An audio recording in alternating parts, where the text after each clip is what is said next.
Welcome to the Sheer Society podcast. This podcast is for stylists, dreamers, and doers. My name is Sherry. And I'm Brittany. Welcome. So, this is episode number 3. It is. Welcome.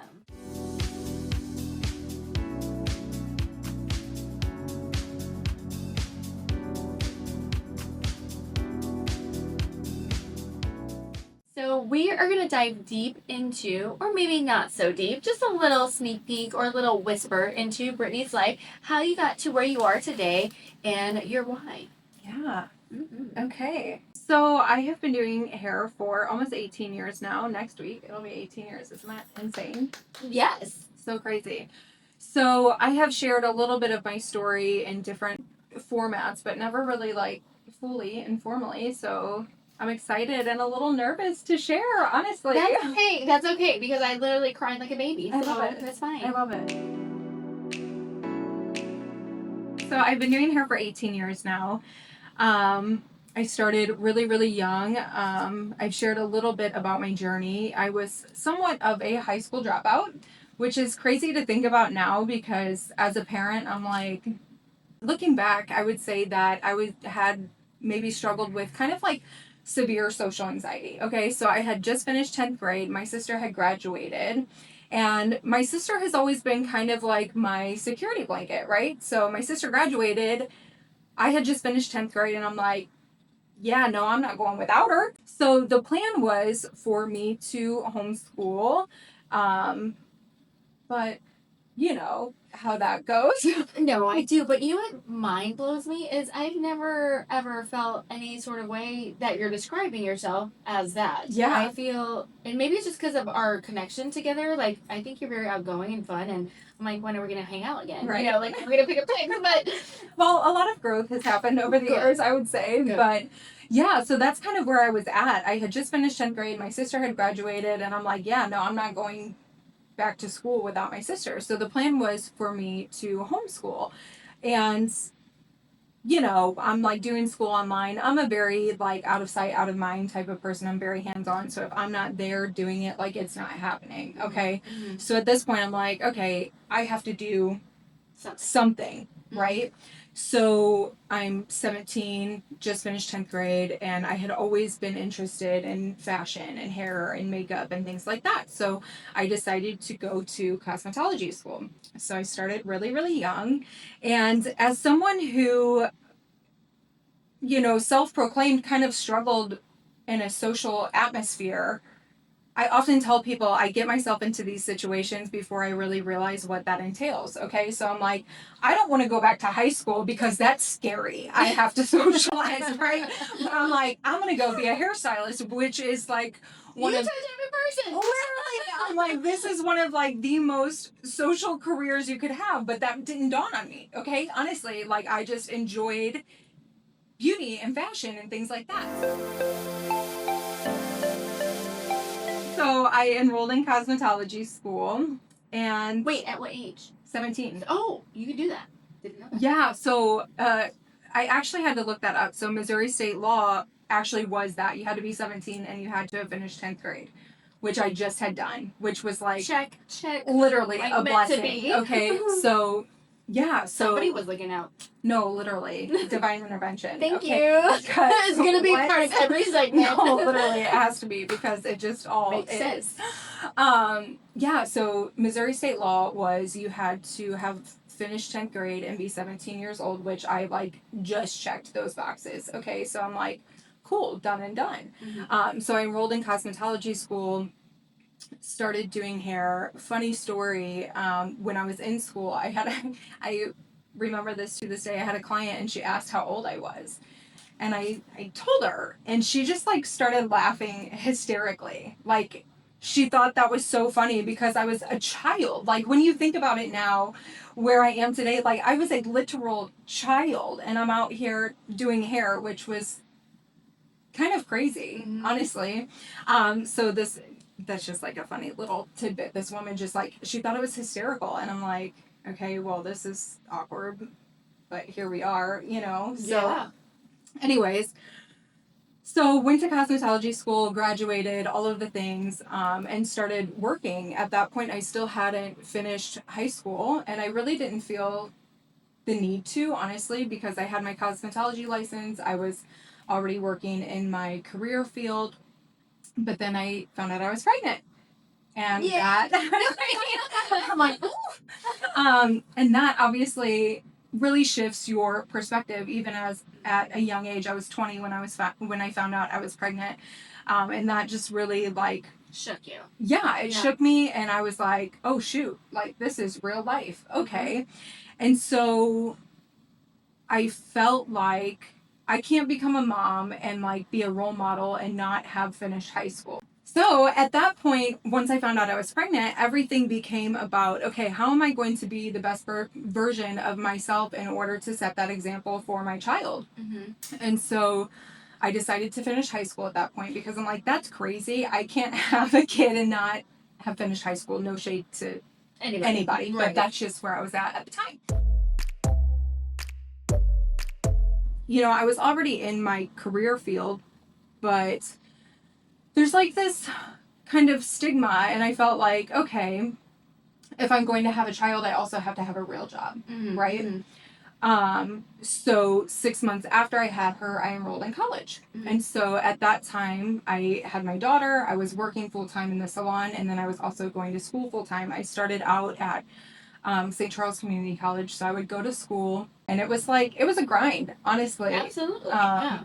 You know, being a mom, working full-time, going to school full-time. At that time, I was heavily involved at my church. I was volunteering a lot of hours every week. And so it was a really crazy time. But again, like I felt like I needed to do all these things to be the best version of myself that I could be. I had a client the other day, and she's kind of in that same season of life that I was in back then. And it was a really odd experience, just like kind of seeing that journey from the outside looking in at this point. And we had this conversation about how, you know, people are always like, same question that I always got asked is like, how did you do all of that? And my response was always, I don't know, you just do what you have to do. I didn't have a choice, mm-hmm. right? Mm-hmm. And so, you know, I'm now having this conversation with my client who's in like this kind of same season. She's a single mom. She has 2 kids. She's going to school full time. She's working full time. And I'm like, how are you doing it? Mm-hmm. And she was like, I don't know. You just do what you have to do because you have no other choice. Mm-hmm. And I'm like, that's crazy. Couple things. I'm like, I do believe that God gives us grace for the season that we're in. Absolutely. And I believe that God graced me to get through that season the way that I did. And I believe that God has given her the same grace in the season that she's in. Mm-hmm. But, you know, both of our response was like, I don't really have a choice. Mm-hmm. But the reality is, and this is what I told her, you do have a choice. Mm-hmm. And not everybody chooses the hard thing. Correct. Right? And some people choose to do whatever's easiest at the time. I didn't have to go to school. I didn't have to finish high school. I didn't have to go to college. But you want more for yourself and your kids. Correct. Yes, but I wanted more. I wanted to be that example for my daughter. And to be honest, I wanted to show my daughter that I can do hard things because there would come a season in her life that she's going to have to do something hard. Mm-hmm. None of us are excluded from hard things, right? Right. So I wanted to set the tone, and I wanted to set that example that, hey, I did this hard thing, you can do this hard thing too. So I say all of that to say, like, not everybody does that. And that's not to toot my own horn or whatever, but we all have a choice. We all have decisions that we have to make mm-hmm. in our life. It's, what do you want to do? Do you want, you know, pressure? Right. Do you want purpose under pressure? Do you want to become the diamond? Mm-hmm. Do you want to grow? Like, everybody's vision is different, you know? And correct. I think that's where a lot of our commonality happens, is because we enjoy that pressure. Yeah. We are okay with that pressure because there's so much more on the other side after the pressure. But if you don't allow yourself to go through those hard things, there's beauty in that journey, whether you see it or not. Good or bad, ugly, pretty, doesn't even matter. But it's really cool to see you push past certain things, and now you can help other people along the way. Absolutely. Who are going through that right now, like your client. Yeah, definitely. Like I said, it was kind of a cool, like, full circle moment. I know, like, at this point, she's really gone through it, but to see where I'm at this point, I think about often, you know, what would my life look like if that's not the choice that I would have made. So back to the journey. So I started college 6 months later. I was working full time, had my daughter, was, going to school full time, was volunteering at church, and finished my bachelor's degree 4.5 years later. I have a bachelor's in business administration. And at that point, I was like, okay, I need to get a real job. Okay. I said, a real job. Okay, this is where my mind was at the time. Because again, like there is like this certain kind of stigma in our industry that it's not a real job and you can't make a career out of it. There are so many people who start this process and quit very early on. So I felt like I had to get a real job. So I started interviewing. I realized that I would have to work more hours and make less money, which was insane. And every job that I applied for sounded incredibly boring to me. So yeah, I was like, no, if this is what a real job is all about, count me out. I'm good on it. Mm-hmm. So at that point, I'm like, this is what I really love. This is what I'm passionate about. And so at that point, that's when I really, kind of went all in and decided to focus fully on my career in the beauty industry. And to be honest, like, at this point, that's one of the best decisions that I have ever made because, I showed my daughter that I could do hard things. I did go out and I did the, quote unquote right thing, the thing that's expected, right? Mm-hmm. However, I also want my daughter to do what she loves. Mm-hmm. That's big. I mean, what is a life doing something that, yeah, maybe you could be successful at, but if you're miserable every day, that's not What's a life the point? either. What's the point? Yeah. Yeah, so I also wanted to show my daughter to follow her dream. I've always been really good at what I do. And that's, again, that's not to toot my own horn. It's just something that comes naturally for me. And I believe that God gives us gifts and that those gifts open doors for us. Absolutely. And so who would I be if I didn't follow this gifting that the Lord gave me? Mm-hmm. Yeah. I mean, is that really the right path then, just because it's what's expected and what's, societally, right or important or whatever. But anyways, so I felt like that God had gifted me in this area and that's what I needed to pursue. And that's what I needed to show, again, my daughter, like that you follow the gifting that God gave you. God put you on this earth for a purpose, for a reason, and he gives us gifts in order to fulfill that purpose. And I felt like because of my natural gifting, that was the path that God wanted me to be on, right? Yes, absolutely.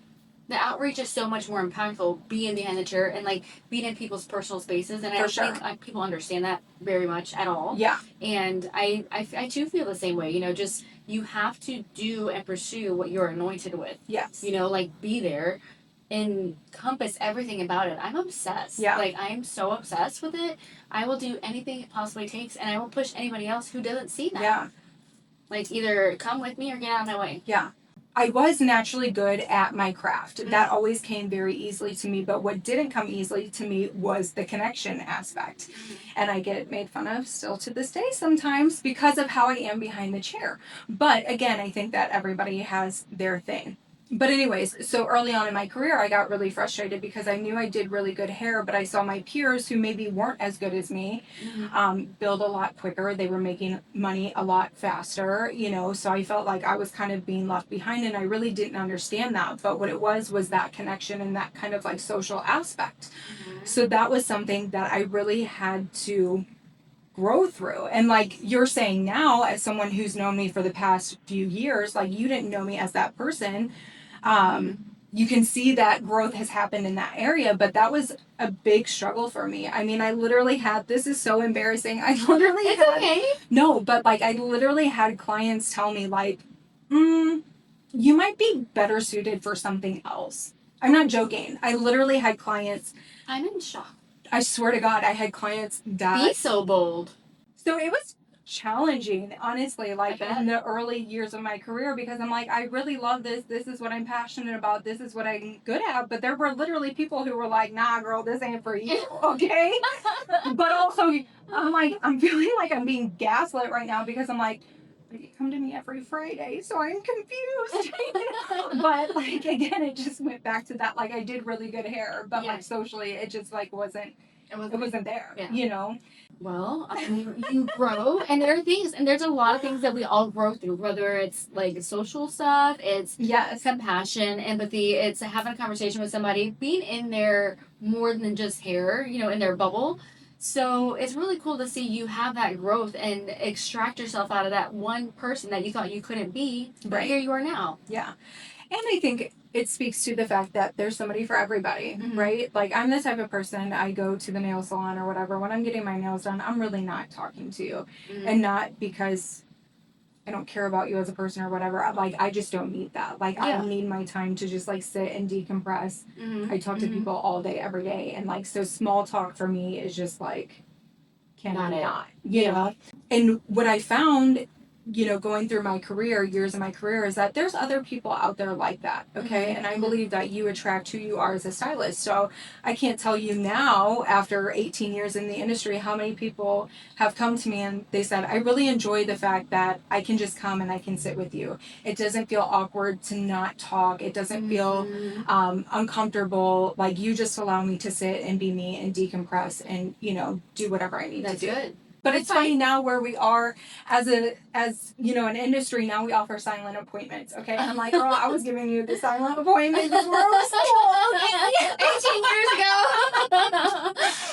ago. No, that's just like a funny little tidbit. But I do believe that, you know, I have grown a lot. I have learned how to navigate my career behind the chair, still being who I am, but also making people feel comfortable and offering that connection in maybe a different way. Mhm. Which is something that now, as a mentor and as an educator, that I teach to people, because again, like, you can be outgoing and all of the things, which is great and which is typical of what our industry looks like. Mhm. But there are people out there who that makes them feel uncomfortable when Yeah. you're constantly like chatting at them and asking Yes. them all the questions, and you know, like, you're loud and outgoing and all of the things. There's nothing wrong with that, but for some people it's a lot and it's too much. Mhm. So that's actually something that I teach now, is finding that balance and Mhm. you know, getting to know your client, letting your client get to know you, and finding that balance where you both feel comfortable. Yeah. And I think too, like, there is a time and a place for it, right? Absolutely. Like maybe one day they have a lot to say. Yes. But the other day, maybe not so much, and that's okay. You just gotta learn how to read the people. Yes. I say that a lot. Read a room. Read a room. So, Brittany, tell me about where you are now, where you're headed, and maybe like a goal in the future. Yeah, absolutely. So where I'm at now, like I said, I've been in the game for 18 years now, which is insane to say. It's also really cool just to look back and see the growth and to see, you know, accomplishing things that I've always wanted to do. So when I first started beauty school, I always wanted to be an educator. So over the past couple years, I became an educator for a brand. I was traveling the U.S. and Canada, teaching at different salons all over the place, which was a really, really cool experience. Again, I often get myself into situations that I don't realize what they entail until I'm actually in it, and I'm like, dude, Rip off the band-aid. we're public speaking today. Okay, like, this is what we signed up for. This is great. But again, like, it was something that was uncomfortable for me, Mm-hmm. but I was able to kind of grow through that process, right? You don't grow in comfort, you grow in uncomfortability. And I was very uncomfortable starting out, but when it's something that you know and that you're passionate about, it makes it very easy. And that's something that I'm really passionate about. I love education. I love learning. Mm-hmm. I love teaching. I love now being a mentor here at Sheer Studios, kind of passing down what I know and, you know, tips and tricks that I've picked up along the way to make their journey easier so they can create the career of their dreams. Because honestly, this is my dream job. Mm-hmm. I truly can't imagine doing anything else. This is the one thing that I love.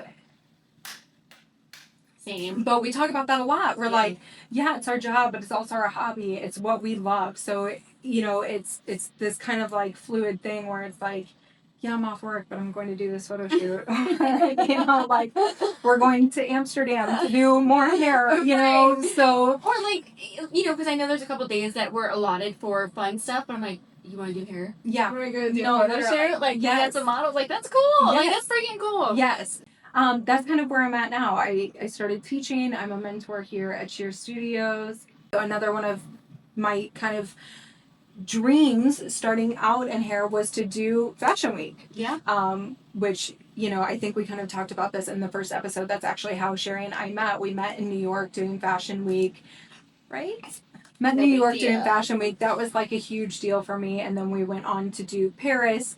I was invited to lead in Paris, all of the things. You know, we're going to do Milan. We are. It's going to happen. So we're going to do Milan. I'm just putting that out there now. Mm-hmm. And in the future, I have some things that I want to do, again, to just help other stylists who maybe have been in the same position that I've been in, and maybe, I don't know, maybe not even stylists, maybe just people in general. Mm-hmm. I think, you know, we both have overcome very different situations in our life. Mm-hmm. You know, some crossover there. We're both have been single moms and, Mm-hmm. you know, still am living the single mom life. So, you know, everything that I do at this point, like, is to help my kids or to help others. You know what I mean? Yes. I feel like that's why we're here. So in the future, I would love to create resources just to help people in our industry, maybe even people outside of our industry. But that's what I'm looking forward to at this point. I'm also looking forward to starting to travel and teach again. Hopefully, that is going to be happening here in the near future.